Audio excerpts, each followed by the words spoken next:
Assalamualaikum warahmatullahi wabarakatuh. Kami dari kelompok 2 akan mempresentasikan hasil kerja kami yang berjudul Perkembangan dan Klasifikasi Akuntansi Internasional. Sebelum kita memasuki materi, saya akan memperkenalkan nama kelompok kami. Yang pertama ada saya sendiri, Siti Sudihartini dengan nomor NIM 201600051. Yang kedua ada Gintan Regita Maharani dengan nomor NIM 201600097. Yang ketiga ada Astrid Eka Novalinda Jatmiko dengan nomor NIM 201600127. Oke, kita masuk pada materi akuntansi internasional. Apa sih akuntansi internasional itu? Akuntansi internasional adalah akuntansi yang digunakan untuk transaksi antar negara yang berguna sebagai alat pembanding pada setiap prinsip akuntansi pada negara yang berbeda dan harmonisasi standar akuntansi pada seluruh negara. Selanjutnya akan dijelaskan oleh rekan saya. Saya Gintan Regita Maharani akan melanjutkan bagaimana perkembangan akuntansi internasional. Nah, ada 8 faktor yang mempengaruhi perkembangan akuntansi internasional. Yang pertama yaitu sumber dana. Untuk negara-negara yang memiliki pasar ekuitas yang kuat, fokus akuntansi ini adalah bagaimana sih perusahaan dapat menghasilkan profit. Selain itu juga akuntansi dirancang untuk menganalisa arus kas di masa yang akan datang. Yang kedua yaitu sistem hukum.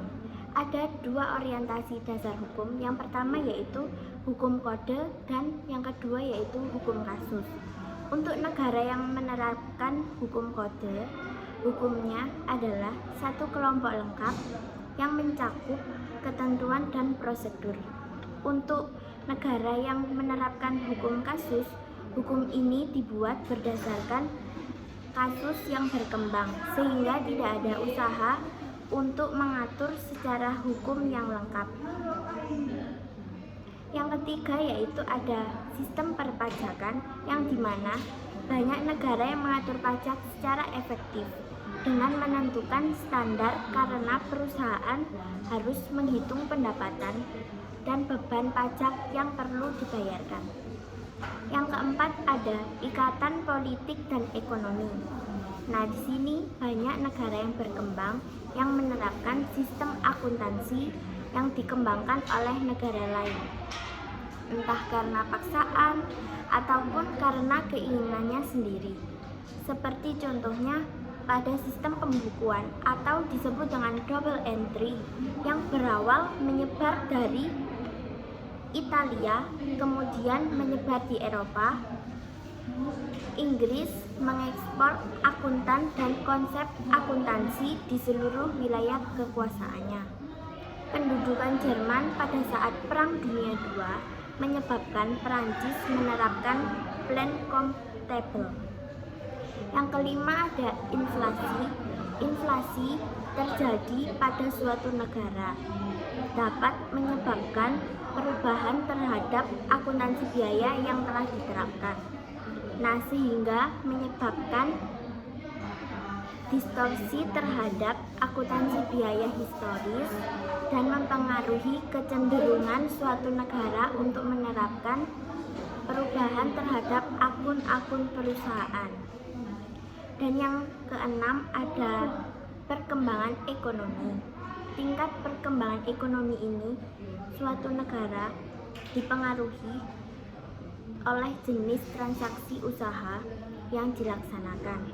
Masalah akuntansi seperti penilaian aktiva tetap dan pencatatan depresiasi yang sangat relevan dalam sektor manufaktur sering menjadi masalah yang kurang penting. Selanjutnya akan dilanjutkan oleh teman saya. Baik, saya Astrid akan melanjutkan dari teman saya tadi, yaitu yang ketujuh ada tingkat pendidikan. Tingkat pendidikan pada suatu negara juga sangat mempengaruhi akuntansi tersebut bisa berjalan dengan lancar atau tidak, karena praktik akuntansi yang sudah ditetapkan harus diterapkan dengan benar dan tidak boleh sampai keliru karena akan mengakibatkan hal yang fatal. Kemudian yang kedelapan ada budaya. Faktor tersebut sangat mempengaruhi karena budaya memang sangat mengatur suatu negara tersebut dalam menerapkan segala hal dan kita harus adil dalam melakukan itu semua.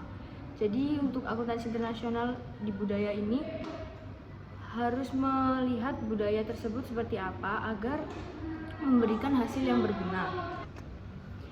Kemudian ada klasifikasi akuntansi internasional. Yang pertama ada suatu cara pandang dalam membedakan perbandingan atau sistem akuntansi secara nasional maupun regional. Yang kedua, klasifikasi bertujuan untuk bisa mengkategorikan setiap sistem yang ada di dalam akuntansi. Yang ketiga, terdapat dua cara menentukan klasifikasi bergantung pada pengetahuan dan pengalaman. Sekian dari kelompok kami. Terima kasih. Wassalamualaikum warahmatullahi wabarakatuh. Mohon maaf apabila banyak kesalahan.